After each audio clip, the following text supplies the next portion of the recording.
Hi guys. So today I'm actually speaking to Maria, who's escaped rainy England and living now in Spain, enjoying the sunshine. And Maria, she's a body talk practitioner who also knows a lot about the frequencies, solfeggio frequencies, and all the other ones she's going to share with us now, and how they affect the relationship between pets and the owners. And the reason why I'm so curious in this topic is because over the last few months, I've met quite a lot of dog owners, especially with dogs, who got some relief for the dogs struggling a lot with stress and anxiety, arthritis. And when I actually talk to the pet owners, to the dog owners, it turns out that majority of them have experienced the same discomforts as their pets. And that really set me on this, on this path really to uncover what it is that connects them and why one gets affected from the other. So, hi, Maria. Thank you for joining me from Spain. Hi, Lena. Hi, Hi. welcome.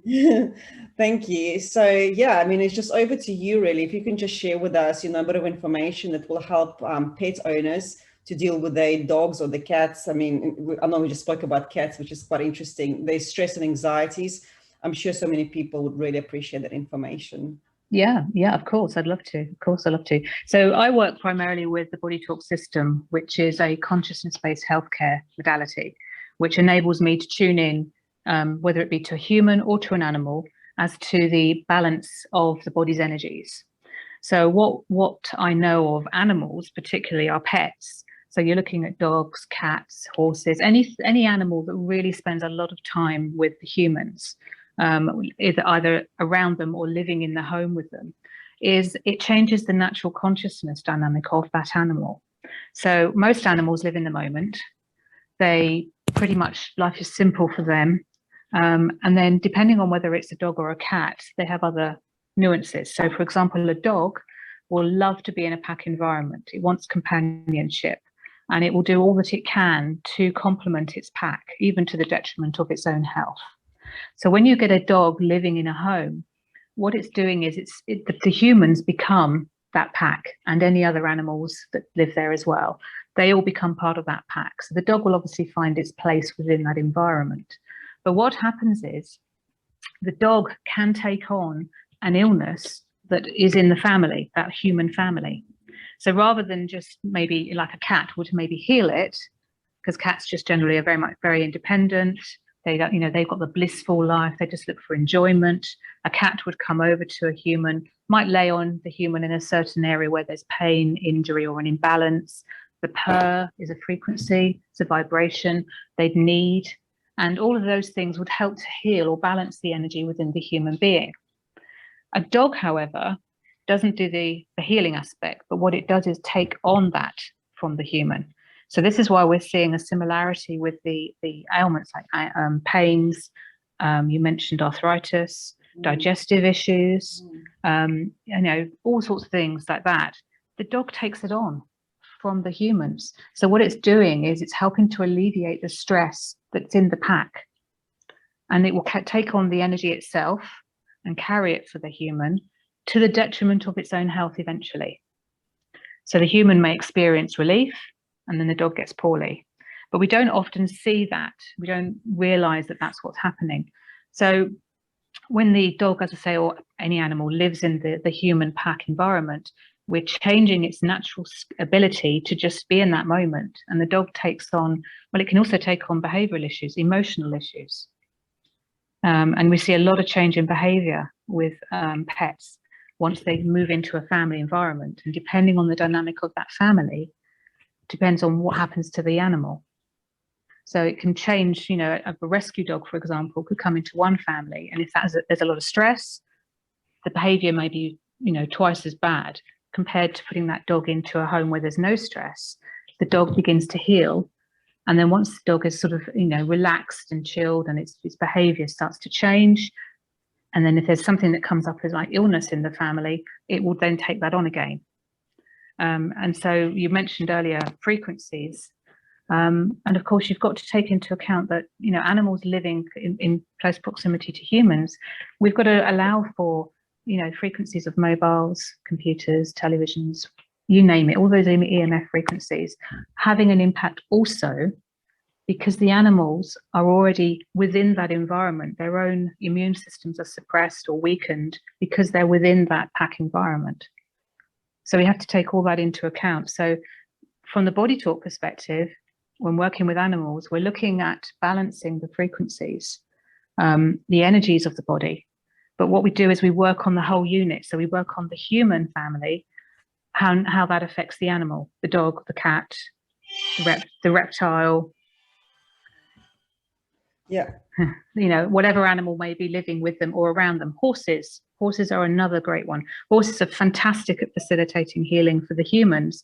But again, if there's a strong dynamic where there's a lot of stress, the horse can take that on as well. And we've got to bear in mind as well that any animal that comes to us with a history will have stress or imbalance from a previous experience that it may have had, a previous family that it may have had. But what happens there is the human that then takes on that rescue will, because they know the history, they tend to hold that animal in the energy of the history, which doesn't help the animal move on. Because that animal, say for example, the dog will be in the present moment. Yes, it may have had a past bad experience. And yes, there may be a little bit of time required to balance the nervousness or the injury that may have been sustained from that environment. But beyond that, the dog will be in the moment. So it will adapt to its new lifestyle, to its new pack.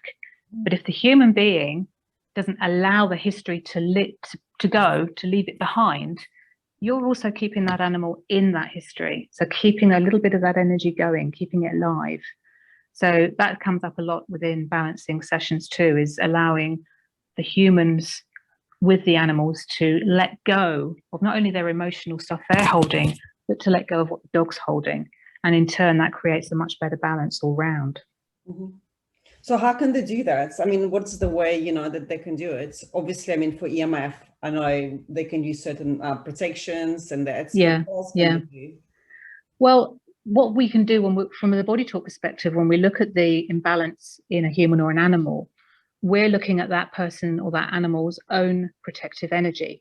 And we have a protective energy called Wei Qi, which basically it's all over every external surface of our body. It's about 5 centimeters or so, just below the skin as well, every external surface.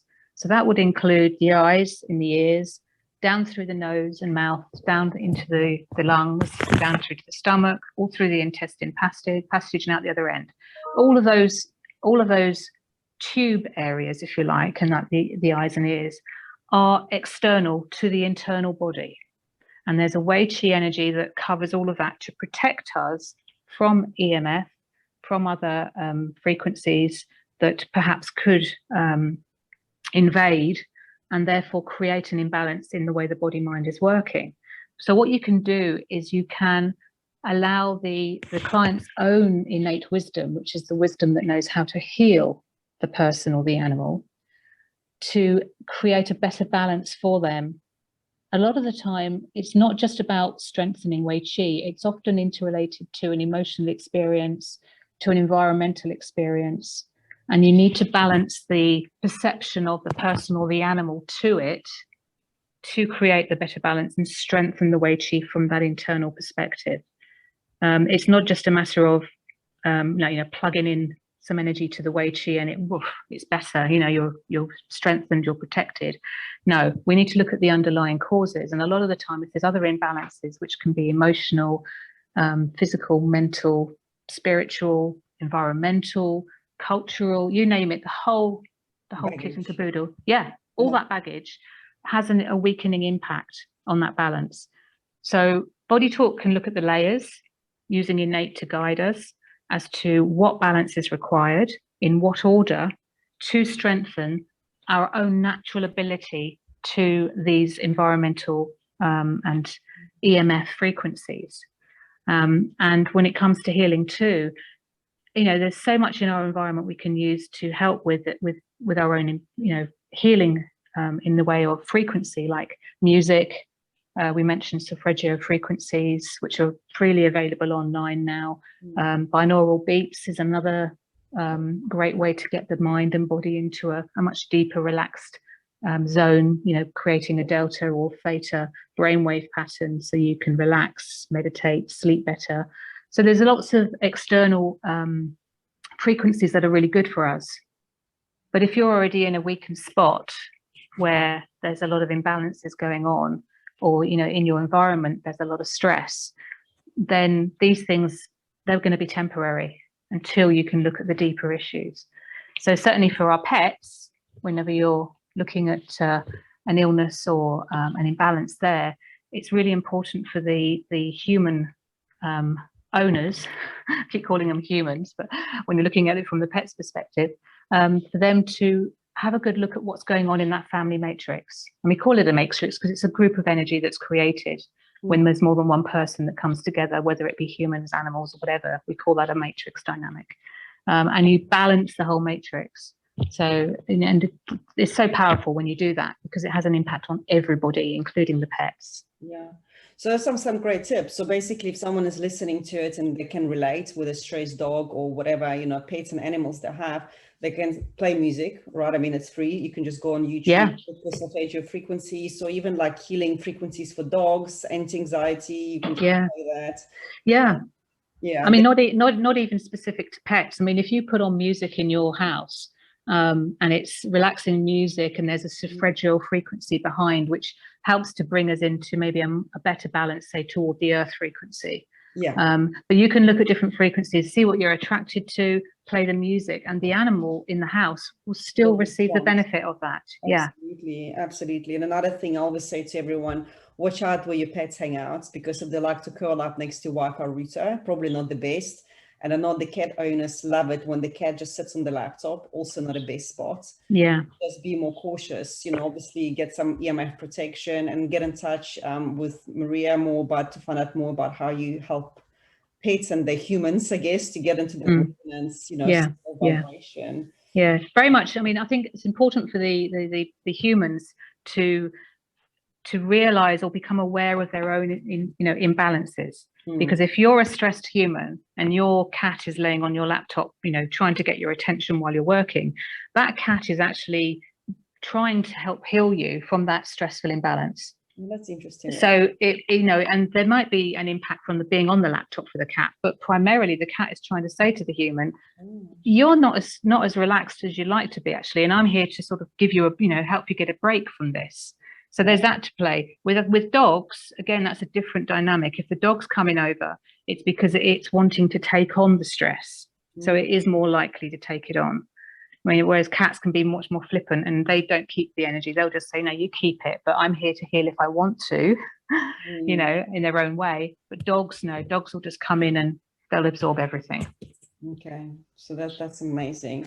Brilliant, Maria. Well, thank you so much for talking to me today. I will share your details with, underneath the video or above, wherever people are watching this from Awesome. Different social media channel. And yeah, guys, if you want to know more, get in touch with Maria, to help yourselves and obviously your pets to have the best way of health and wellness. So thank you for listening. Thank you for sharing all your wisdom with us. Thanks. You're welcome.